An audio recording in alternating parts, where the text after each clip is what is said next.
retomó la audiencia de prisión preventiva contra los implicados en el asesinato a 6 miembros de una familia en San Miguel, el asesinato alias La Tota. Durante la audiencia se dio lectura a un testimonio bastante complicado, sensible de alias Charlie, el sujeto que trasladó a los sicarios que ejecutaron este terrible crimen por encargo. El Juzgado de Investigación Preparatoria de Lima retomó este lunes la audiencia de prisión preventiva contra los implicados en el sangriento asesinato de toda una familia ocurrido en San Miguel. Este Ministerio Público presentará la fundamentación del requerimiento de prisión preventiva por las personas de Miguel Ángel Estrada Tufiño, Carlos Gabriel Tello Iturrino, Víctor Javier Viera Reyes, José Carlos Solari Pozú, José Henry Preciado Alegría, Fabricio Michel Vera Díaz, como coautores del delito contra la vida, el cuerpo y la salud en la modalidad de sicariato. Como se recuerda, el pasado 6 de febrero, estos sujetos participaron del asesinato de 6 personas en San Miguel. Se trataba de Israel San Román Doroteo, alias La Tota, a su esposa Estrellita Guerrero, sus padres Elías San Román y Luisa Doroteo, además de 2 menores de 10 y 12 años. Con más de 30 disparos, estos desalmados cometieron su delito. El tal Willy llamó a alguien y dijo: mano, ya está la chamba, ya estamos yendo para allá. Durante la audiencia se leyó parte del testimonio de José Carlos Solari, quien fue el primer detenido de este caso y que ante la policía aceptó haber transportado a los asesinos de alias La Tota y su familia. Es que el investigador, al relatar los hechos en su operación, expone lo siguiente, y leo: a mí el que me contacta es Josecito, es el primero que sale en los videos y fue quien me contactó. Me dijo que íbamos a hacer un trabajo. Al día siguiente, día de los hechos, lo recogí, subió Josecito y Fabricio. Me dijeron que los lleve a Dulanto. En primera instancia, él negaba saber para qué los iba a transportar. En su testimonio da mayores detalles. A eso de las 10:30 se subieron al carro los 4. Yo los vi sin nada. Salimos en dirección a Breña por el mercado de la Venezuela. Por ahí se fueron hasta unas rejas, en donde se reunieron con otro grupito más. De ahí le entregan una mochila al tal Willy. Cuando veo, sacaron una placa de carro. Él me las dio. Me dijo que las ponga. Es ahí donde se dirigen a culminar con la muerte por encargo. Según el testimonio, todo estaba cuadrado al milímetro. Luego hicieron una llamada con Willy, en donde pregunta si ya tenían en la mira a la persona. En eso Willy hizo las señas a ese auto. Cuando sigo avanzando, vi el carro blanco. Era de la víctima. En eso me hicieron doblar. Se bajaron sin dejarme doblar por completo. En ese momento escuché los disparos. Salté de miedo. H me decía que no haga nada porque me iba a matar a mí y a mi familia.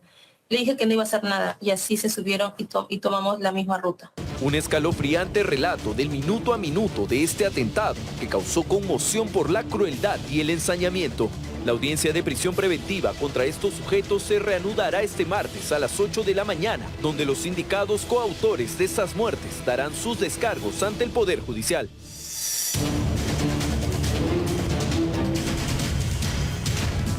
Este caso aún sigue dejando varias piezas sueltas. Las investigaciones son rápidas, pero se siguen conociendo, dilucidando nuevas informaciones. Por ejemplo, Bicho, uno de los sicarios detenidos, afirmó a través de una declaración que dio a la Policía Nacional que una mujer fue la encargada de avisar cuando alias La Tota salió de su casa y también precisar en qué punto estaba para que los sicarios se bajaran de la unidad y mataran a toda la familia con más de 40 disparos. Vamos a proceder a leer lo que dijo Fabricio Vera, alias Bicho.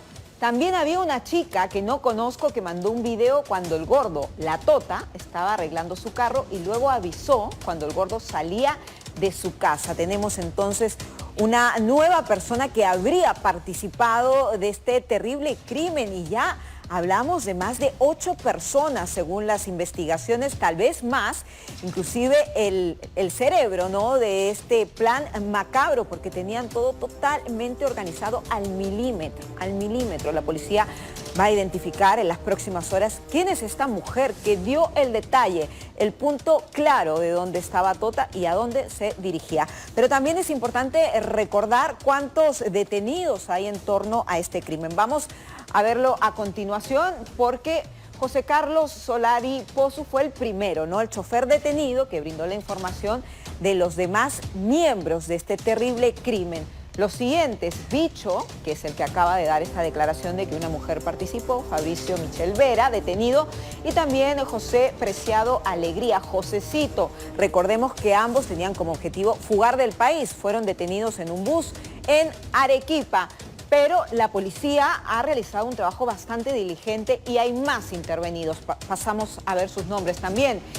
Miguel Ángel Estrada Tufiño, detenido. Pierre Steve Castro Pardo también. José Alfredo Espejo Aramburú. José Carlos Tello Iturrino. Víctor Javier Viera Reyes. Entonces ya hablamos de 8 personas detenidas a consecuencia de este asesinato familiar. Pero ojo, que hay 2 criminales que aún están prófugos de la justicia. ¿Quiénes son?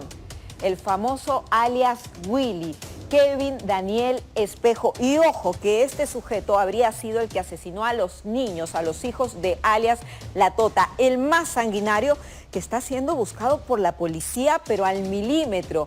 Pero lo más sorprendente de todo esto es que él tiene antecedentes policiales.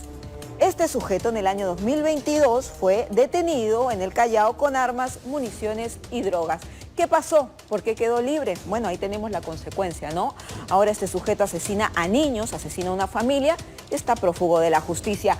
También falta el loco Franco David Durán Larrea, el cerebro de todo este crimen. Él disputaba la zona del Callao del cobro de cupos de construcción civil y según la hipótesis policial, él habría ejecutado el plan para asesinar a toda la familia de alias La Tota. Para entender lo que está ocurriendo en el país, porque el sicariato aumenta cada día más, estamos conectados vía Zoom con Nicolás Ceballos, ex viceministro de Seguridad Pública, especializado en crimen organizado, seguridad ciudadana y estudios policiales.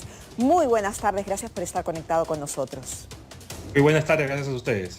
Bien, estamos haciendo esta cronología de este crimen que conmocionó a todo el Perú hace ya 15 días y que siguen saliendo más datos escabrosos y de más miembros de esta agrupación criminal y al parecer el plan estaba totalmente organizado. ¿Cuál es su percepción de estos hechos?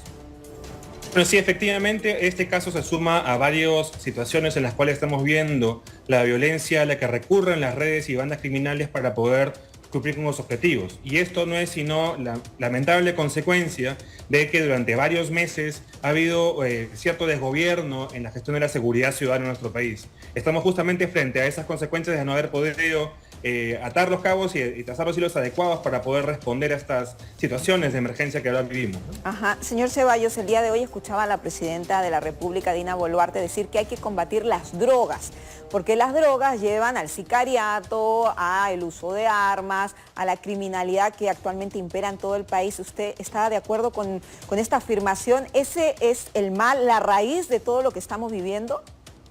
Sin duda alguna, el tráfico ilícito de drogas es el principal actividad criminal y de mercado ilegal en nuestro país. Moviliza muchos recursos, está presente en muchas localidades y genera además mucha mano de obra delictiva para poder cumplir con sus actividades. Sin duda alguna es uno de los principales temas que tenemos que mirar.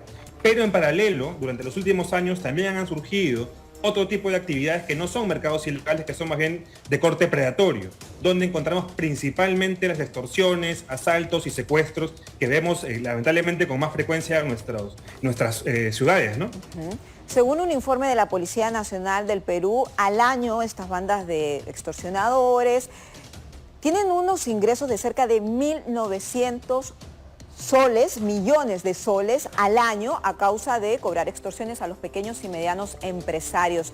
¿Qué está ocurriendo? ¿Por qué este tipo de delitos se ha vuelto tan común en el país? Bueno, lamentablemente después de la pandemia no han habido suficientes medidas para poder favorecer la labor de los operadores de seguridad. Pero aquí hay que detenernos un poco en ver quiénes son las principales víctimas de estos delitos. Como tú bien mencionas, son los pequeños emprendedores, son los pequeños negocios de barrio, son aquellos que consideramos regularmente el motor de nuestra economía. Entonces sí es urgente que los enfoques de trabajo de la policía de la Fiscalía y del Poder Judicial tengan una claridad para poder responder a una cosa que es bastante crítica, sobre todo para quienes están tratando de recuperar la economía que perdimos durante este periodo de emergencia sanitaria, ¿no? Ahora sería importante también tener claridad de los perfiles de estas bandas, porque aquí hemos reportado bandas de ecuatorianos relacionados al tema de cobro de cupos a las trabajadoras sexuales, bandas de colombianos que son encargados de estos préstamos gota a gota, que también si no pagan, asesinan a las personas que no realizan estos compromisos.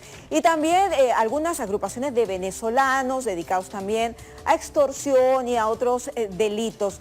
Esto ha aumentado también por esta migración descontrolada en el país. ¿Cuál es su parecer? Son modalidades que vienen del extranjero.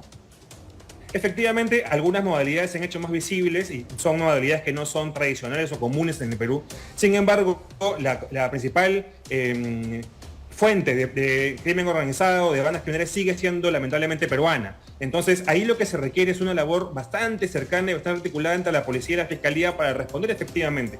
Para que no pasen cosas como lo que mencionabas hace un momento en la nota, que hay personas que han sido ya detenidas, han sido ya procesadas, y sin embargo vuelven a la calle con demasiada facilidad, ¿no? Claro, ese es uno de los asuntos que tenemos que mirar con mucha preocupación también, ¿no? Como alias Willy, justamente la persona a la que nos referíamos que habría sido el encargado de asesinar a los hijos de alias La Tota y que ya tenía un prontuario bastante importante.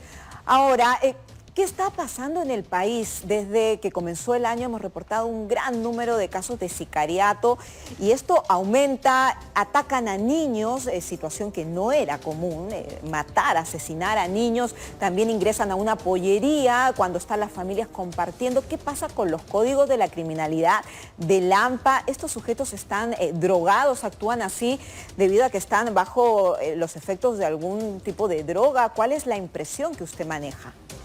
Simplemente actúan con mayor impunidad debido a que lamentablemente no hay una respuesta efectiva. Como mencionaba al principio, han pasado varios meses en los cuales no ha habido una dirección clara sobre lo que había que hacer en seguridad ciudadana y eso ha sido el caldo de cultivo perfecto para que estos redes criminales puedan seguir operando. Ocurre una cosa que es paradójica. Efectivamente, estos meses últimos ha habido una lógica de reactivación. Las actividades económicas han vuelto más o menos a la normalidad, pero en paralelo también la criminalidad y esta vez con mucho más violencia y mucho más agresividad, que es lo que estamos viendo justamente en estos últimos días, ¿no? Claro, y me gustaría también recordar cuando le preguntaban a Bicho y a otro de los sicarios que fueron detenidos en este crimen en San Miguel si se arrepentían de haber asesinado a la familia y ellos dicen para nada, se lo merecía y además se reían. Entonces uno piensa, ¿qué ocurre por la mente de estos sujetos? No existe el arrepentimiento. ¿Cuál es el perfil psicológico de estos criminales? Lo que se está viendo últimamente es que es cada vez más fácil recurrir y por menos recursos a un sicario, ¿no? Hay reportes incluso periodísticos que hablan de la facilidad y el poco dinero que se necesita para poder contratar a una persona que haga uno de esos ajustes de cuentas. Eso debe preocuparnos porque al estar más disponibles y mucho más accesibles, es posible que se incremente también la violencia y las consecuencias letales en nuestros barrios, en nuestros entornos, ¿no? Lo que también llama la atención es cómo consiguen armas, inclusive algunos chalecos de la policía con total facilidad. ¿Hay un mercado negro? ¿De dónde las traen? ¿Del extranjero? ¿Cuáles son las hipótesis?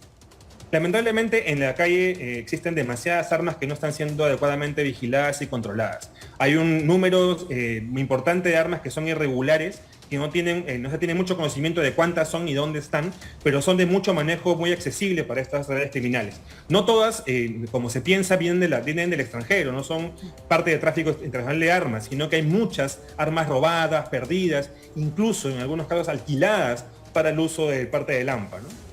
Sí, es bien preocupante eso por la facilidad con que estos sujetos tienen un arma y bueno, cometen este tipo de crímenes. Durante las últimas semanas, aquí en el noticiero en 24 horas, hemos reportado prácticamente un caso de sicariato al día, al menos.